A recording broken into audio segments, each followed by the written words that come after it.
gelimde öne gelip soyunsuna geldim. Bugün neftağı gelimizde kulağımlara karanlık gelimde öne ilkin kapıyan kapımızdan ihtiyacına kapısı değil. İyi zamanlardan tanıyız. Yaşlı nefesle karanlığısızdan uğrak yaş var. Sonra da yenduş yani. Kuladan şöyle lazım yani. Demler ayıttınız. Zelaleddin Rumi deyip yer yaşak kesip bir yana. Son bir sözü var. Borçun yarı görünüşün yarı borluyor. Pihsağın yeri lazım. Şu borç yarı görünüp bir yana. Görünüş yarı görünüp bir yana lazım. Duruyor, durunu. 200'lüye belli kıdahtı. Or aytışak söyleyip nasıl kıda. İhtiyadan kurbağım yazdı. Koşkularım yazdı. Böyle iyisini köpmez. Böyle gömoklar, soğukta kızdırırlar. Tanımalardan. İrde orada yadan biz tarih tutumumuzu onun kurbağasını okamızda yakta var ya böyle. Halka yakın şahit, halkın içinden çıkan şahit. Nesiye yağ verenler soğan vermek, şeyde olur baksa da, nesiye yağ verenler soğan vermek, yetsenen görmez, oğurlar çıkıp, bana asman yağlı tak verenler, zahmeti oğurlar, bak diye.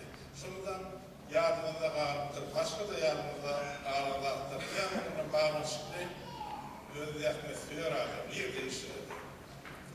Yapıyordu, şu nefsir grubun yanına, o ateli fatateli var, şöyle iş var da, ayıttılar, ağlanlar. Dinledik.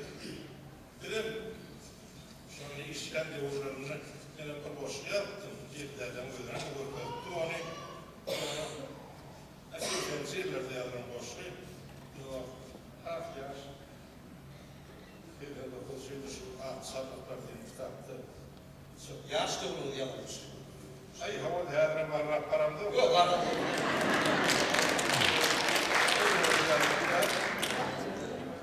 Şunu katlebilmeli.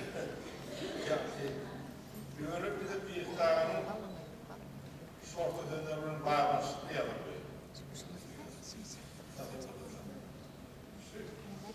Yırtık, bana sana kitaplarını değerli ondan şu kitap gerek oldu. Buna bizi bir başlar, şurada sonuna almışlar. Orada zannettim, elime son kitabı şu yerde Kurat diye boşaylar, şunu katlayayım.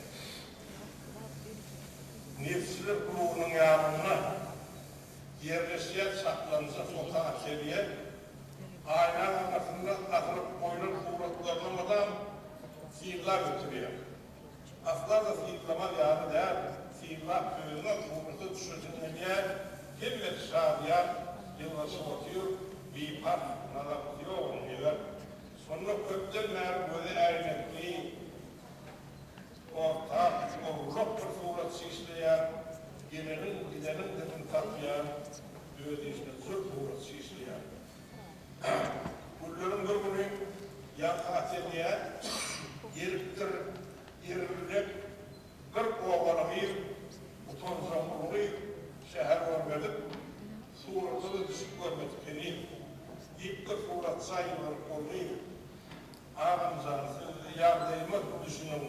Şu suratın bana toy için göre ağzıyı kırmaya kişi düşünün.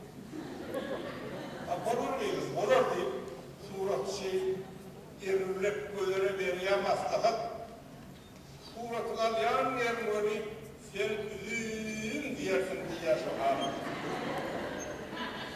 Ertesi yansıyıp geliye ateliye suratını alya seyredip görse yerini önküden bir gayrırak diye doğduğunu bir seyredip yerse son öz suratını öyle yıllar surat şapsızdır yılsırya iyinin Burada düşende düğün ürün diymem yanlışıp kismeyiz diyikten kıyırım.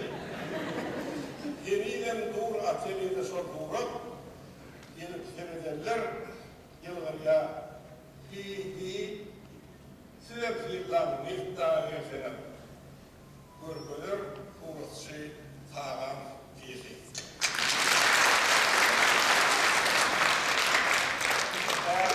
Adam gelip akdire diyiktirler.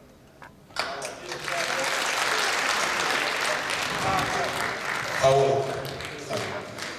Piğlerde diye bir konuyu özel nasırın birini sanat diye. Ay plan kavul. Bir otlu bir düğen kakıttırdı. Düğen kakıttır deyip kokar nasırını sanat diye. Anarkı sanat diyen soruyamışsın. Ay piğlerde söyle erkek mi ya inen mi deyip. Ay erkek olmasın ya otluyum onu kırp bilecek. Cüneyt Han niye şunyalı giden bir deme lokörlerin daşını üyüşürttür diye bir ortada da kullakan oğlum bu diye. Onun şu oğlum daşını otuyan lokörler bilen ona aittir. Her menliktir piyasatarın okunuş oğul okmasam şu atanla kim turhayki etkilerin turmağı sonra firba yapsa şu batır deyiptir de. Alıp yan piyasatarın oklatır oğlun içine biraz oğlukta kılıptır. Pör külla bir yankı yarın diye hemen lokör kastı diye de bir otuy diye de. Ay tuvalimi şunu görmen erkeğken, sahasını doğru yapın deyip durdu. Hanağa böyle doğru nerekle balak bir ayken.